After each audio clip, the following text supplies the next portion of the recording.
Ys Origin is a game I would have never gone out of my way for had I not seen the gameplay in action first. Jeremy got into the series a few years ago, and when I saw him playing Origin, I was immediately interested. It looked like a fun and fast-paced action RPG. It wasn't until he showed me Ys 8 recently that I decided to give the series a shot. I do enjoy some games in the JRPG genre, but I never could get into the whole anime thing. The only anime content I ever got into was Pokemon back in the late 90s. The Pokemon TV show is the only anime show I ever made an effort to watch, and that's because I was into the games. Now, I've heard of and am well aware of many JRPGs, but somehow the Ys series eluded me for the longest time, even though it's been around since 1987.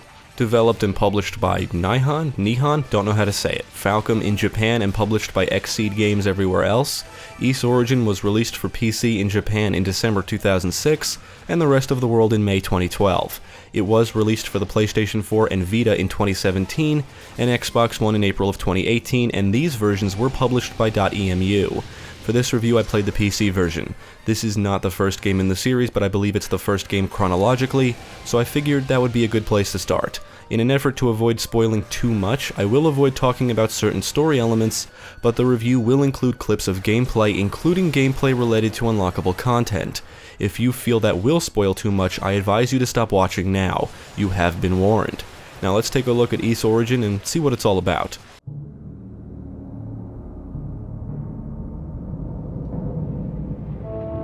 The entire game is set in the Dharm Tower, which was built by an army of demons to take down Ys, a land ruled by the twin goddesses Rhea and Fina. You can play through the story mode as one of 3 characters, one of which needs to be unlocked, and they each have their own backstory. For the most part, progression through the tower is the same for all 3, but you will encounter some different bosses and the interactions with NPCs will also be different. You should play through the game with all 3 if you want to get the most out of the plot. I started with Unica, the granddaughter of one of the 6 priests of Ys. She wants to become a holy knight and has developed a strong bond with the goddesses. After Fina and Rhea disappeared, the 6 priests organized a search and rescue operation consisting of knights and mages. Unica goes off on her own to find them. Hugo Fact is another playable character and son of one of the 6 priests. Hugo has training in the art of magic and is considered a magical prodigy. He's also very power-hungry. He joins the search party in hopes of finding the 2 goddesses. I'm not going to spoil much about the third and unlockable character. I will not reveal the character's name because that may actually be a significant spoiler for some people, but I will refer to him as the Claw since he does use 2 claws as weapons. There are a few movie cutscenes, no voice acting, and interactions with NPCs are presented with text boxes and character portraits. The stories for each character are okay, but I can't say I got immersed. Sometimes characters don't shut the hell up, and some of the dialogue is a bit cheesy, but the protagonists and many of the supporting characters are well developed. All characters start at the base of the tower and must work their way up to the top. Unica and the Claw are basically melee fighters, so they can get up close and personal with enemies. Hugo is a ranged character, and playing as him makes the game kind of feel like a shooter. Eventually, the characters acquire the abilities to dash and double jump. Double jump should be obvious, and dashing just means you can move faster. There are multiple difficulty modes to select from, and on normal, the game can actually be quite easy once you understand how to approach boss battles, because I would say they make up the hardest parts of the game. Basic attacks boil down to just pressing the attack button repeatedly, but you can perform a few other moves like jump attacks, down thrusts. Some attacks will stun enemies, the Claw can perform a slide attack, and these can be performed with a combination of character movements and button presses at the right times, so there is a little bit of depth to the combat, and I imagine mastery of the moves is more important on the higher difficulties. That and farming for experience. Killing enemies rewards you with experience, and when you earn enough experience, you level up. Leveling up increases your stats, and one level could be the difference between life and death, especially when it comes to bosses. I'm not kidding. You can go from doing little damage to doing massive damage with just 1 level increase.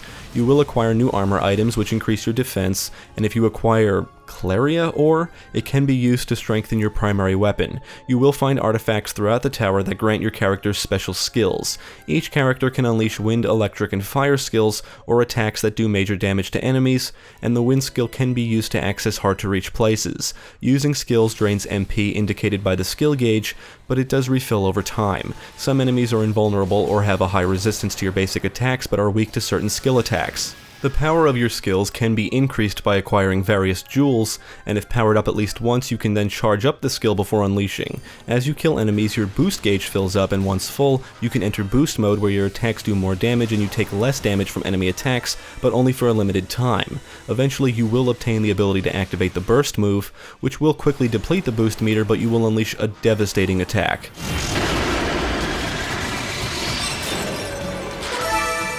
Fallen enemies will drop temporary stat buffs, health, MP, and spiritual power, abbreviated as SP. SP is important because it's essentially currency. Throughout the tower are statues that can be activated. Once activated, your health is immediately restored, and they act as save and fast travel points. Health items are not lying around the tower, so if you're having a tough time and the health items dropped by enemies aren't cutting it, you can always warp to a statue where your health will be fully restored. If you die, you will respawn at the last statue. Save and save often because dying can result in a loss of progress, unless you're up against a boss where if you die you can retry the battle or return to the title screen.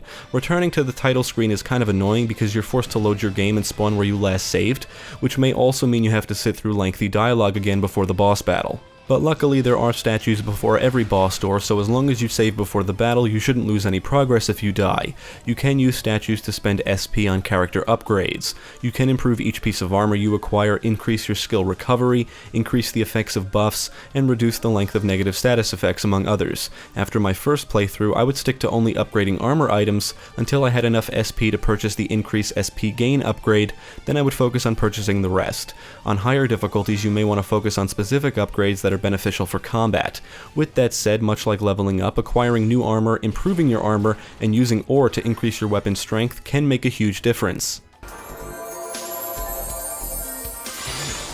Ys Origin has kind of this whole Metroidvania thing going on. You will have to backtrack every now and then, but since you can easily warp to statues, it never really becomes a problem. You will obtain and have to use specific items or accessories to progress through the tower. For example, the Mask of Eyes lets you see hidden things in the environments, Dragon Scales lets you hold your breath longer underwater, and Silver Chimes lets you kill specific enemies. Chests can be found in various spots and can contain one of many items, including armor, jewels, SP, a potion which will increase your maximum HP, or maybe Rotafruits. Rotafruits can be given to the Ruse throughout the tower, and as a result they will reward you with useful items or abilities. Keys and medallions can also be found in chests or provided to you by NPCs, and these are used to unlock doors. There's actually not a ton of items to collect. Everything you acquire is useful and serves a purpose. You'll never have to worry about filling up your inventory with junk. Your inventory is specifically designed to hold on to all the items you can acquire. There are a few spots throughout the game that require you to do something specific, and because most of this game is pretty straightforward, these objectives threw me off a bit because it wasn't always clear what you need to do. Plus, when you get to the same spot with another character, your objective may be slightly different. However, you can use an item to remotely speak to an NPC if you get stuck, and I found that to be pretty helpful.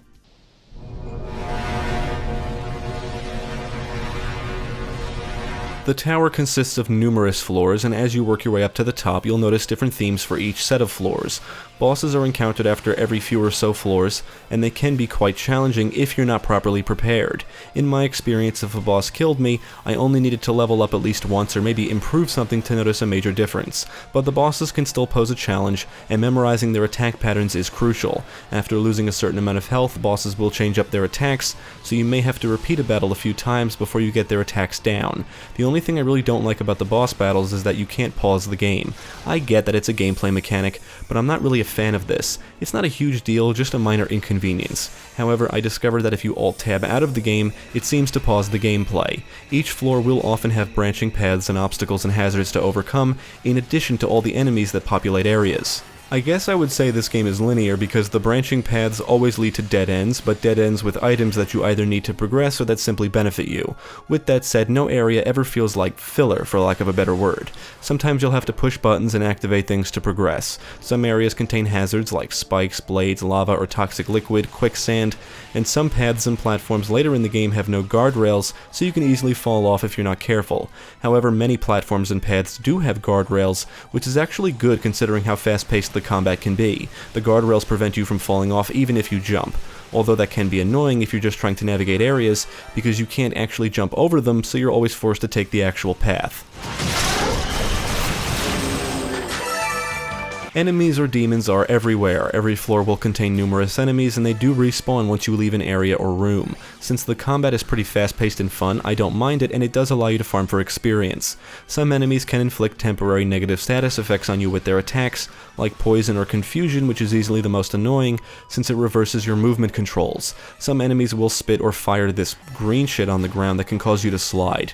Enemies can knock you down, others carry shields that can block your attacks, some can teleport around areas, some can fly, some can fire projectiles, some will throw bombs, and there's a good variety of different enemy types. There are some spots where a door area or chest is blocked by a barrier that can be broken by killing specific enemies, and sometimes you need to kill specific enemies to reveal something.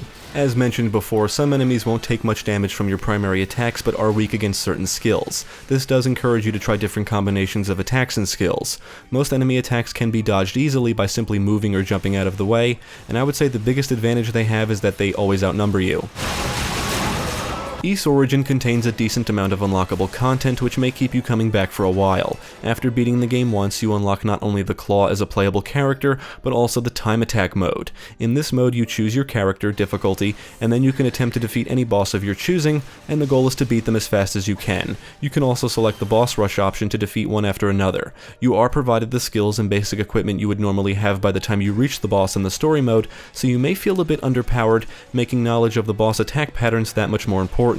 After beating the game with all 3 characters, you are granted SP bonuses for use in the story mode, and you unlock the arena mode where you have to fight waves of monsters and earn SP. The SP can be spent in the bonus shop on bonuses like more arena stages. You can purchase Adol, the protagonist in other Ys games, but he can only be used in the arena mode. You can also purchase extra versions of the 3 protagonists, which can be used in the story mode. The extra version characters have more powerful skills, and will possibly make playing through the story mode on higher difficulties easier.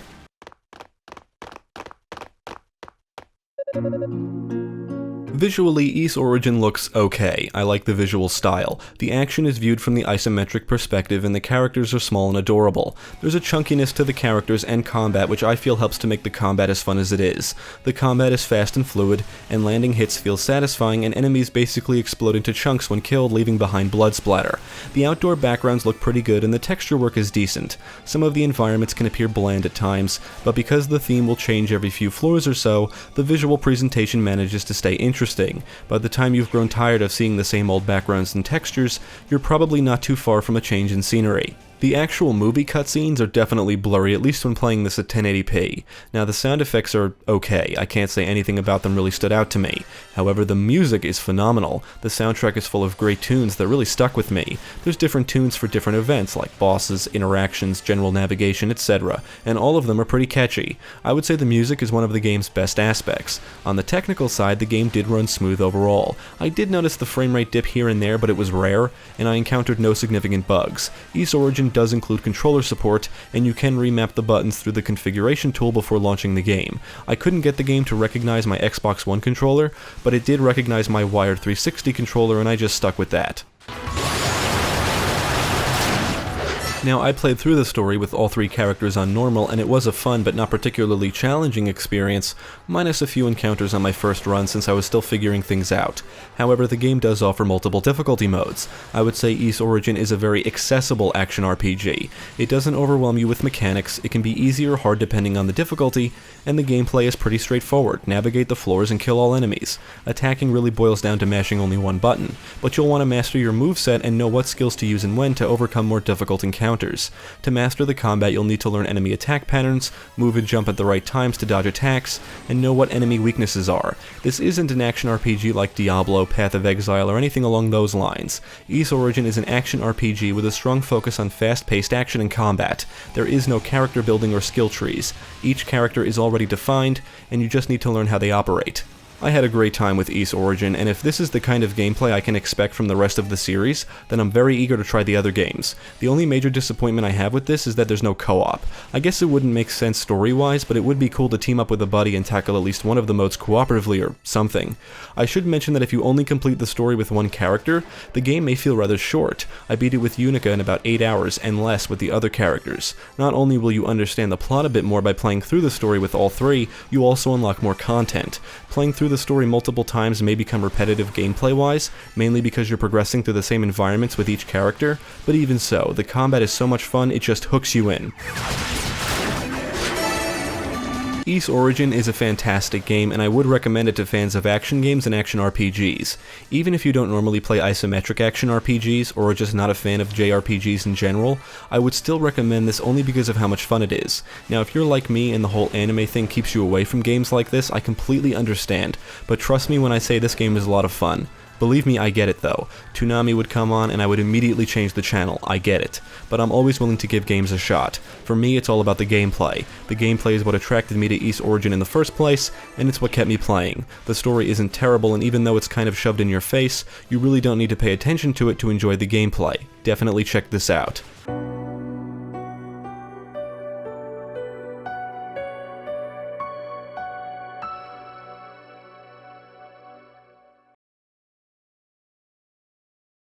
Thank you for watching. If you enjoyed this video, check out the rest of our channel, follow us at the links below, and you can also support us on Patreon.